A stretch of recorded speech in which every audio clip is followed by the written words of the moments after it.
Hey, what's good, guys? Emo Cat Dad here, hanging out with you, bringing you yet another edition of Emo Cat Dad Listens. It's day 66, one day away from the number of the beast, so naturally, I'm checking out Iron Maiden.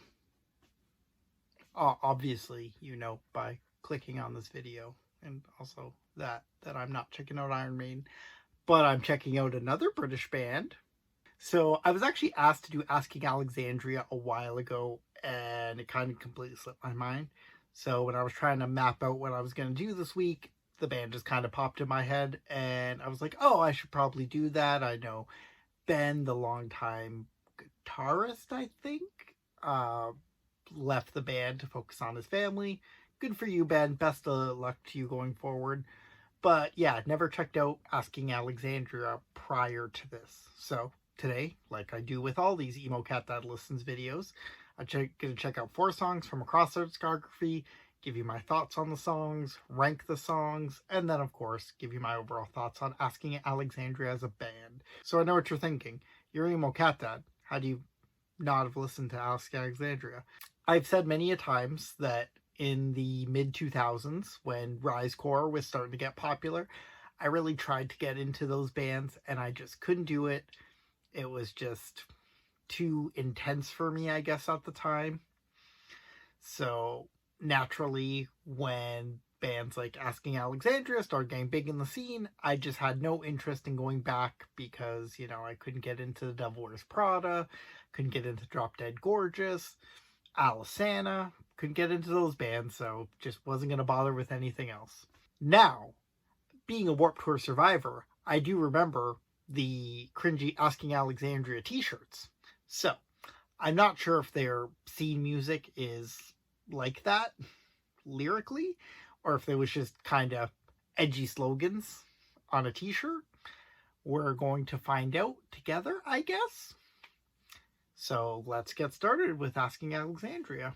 So their first album was 2009, Stand Up and Scream. This was their big breakout, and the song with the most streams is Not the American Average, which makes sense because they're British.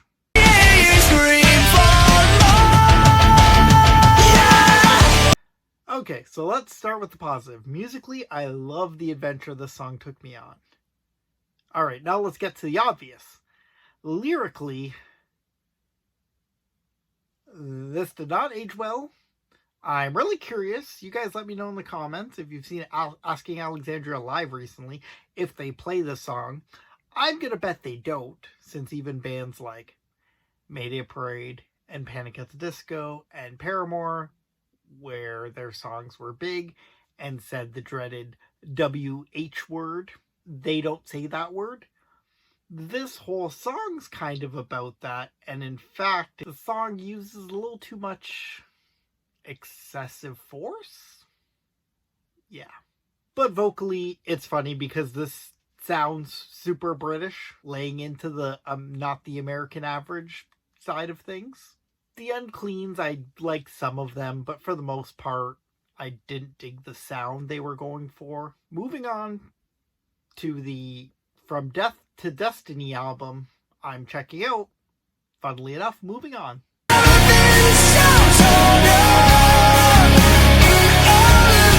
Okay, there's no way this is the same band as the last one. This looks like 4 years after Stand Up and Scream, and it sounds completely different. This doesn't sound British at all. Now it seems like they're trying to be the American average, because this straight up sounds like a Bon Jovi song. No shade, I like me some Bon Jovi, and I really did enjoy this for what it was. It's just not what I expected, given that the album cover is still very scene, but this song is not. Okay, so let's jump to their most streamed song on Spotify, 2017's Alone in a Room off the self-titled album.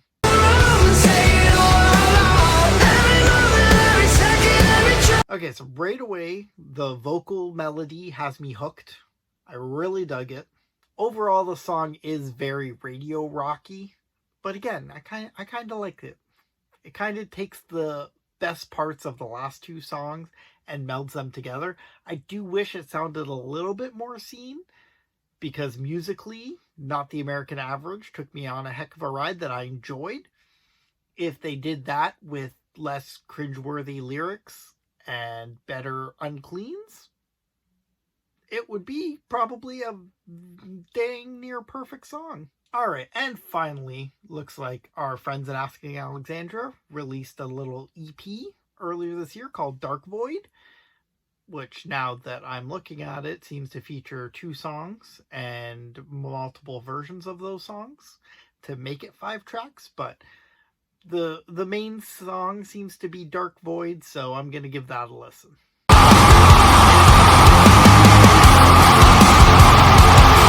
Alright, so this is heavy from the jump.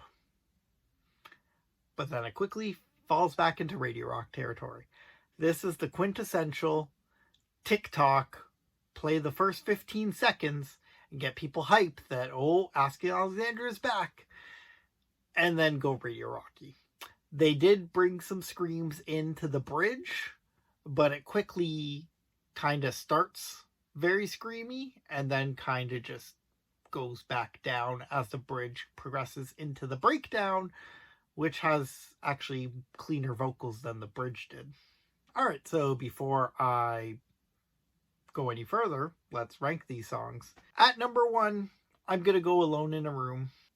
Not a perfect song, certainly want it to be more scene, but if you take the scene kid energy out, I can find no faults with this song. At number 2, I think I'm going to go Moving On. This was close, but ultimately I just enjoyed the vocals and the lyrics more on this one. At 3, it's Dark Void. This could have been number 2. Unfortunately, lyrically, I think it's a bit below Moving On, and that's ultimately what makes the decision. Even though this is the closest musically we get to the scene stuff, even if it's only in parts. And at 4, Not the American Average. Again, this easily would have been number 1 if they just did anything else for lyrics. If they read a letter that the UK government sent them as lyrics, this could have very easily been number 1. The music is that good. But saying 10-inch and going into a breakdown almost made me die of cringe. Okay, so overall my thoughts on Asking Alexandria is actually that this is a very good band. All the pieces are there. They had some questionable lyrics in 2009 when it was edgy and cool to do that, and I'm hoping they regret it now and don't play those songs live. But if you clicked on this video because you love those lyrics, I'm not here to yuck your yum. You enjoy what you want in the sanctity of your own home. I'm just not going to without cringing myself into oblivion. But the band are also great musicians. We'll see if that sticks with Ben Bruce gone out of the band. And finally, I'd really like to hear that scene sound come back from that first song.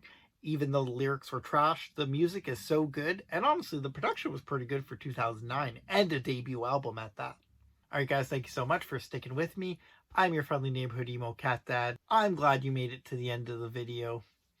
If you'd like, you can give me suggestions down below. I'll try not to forget it, like the person that recommended Asking Alexandria to me probably a month ago. But if I do, just recommend it again. The more times I hear the same bands, then the more I know that I definitely have to check them out.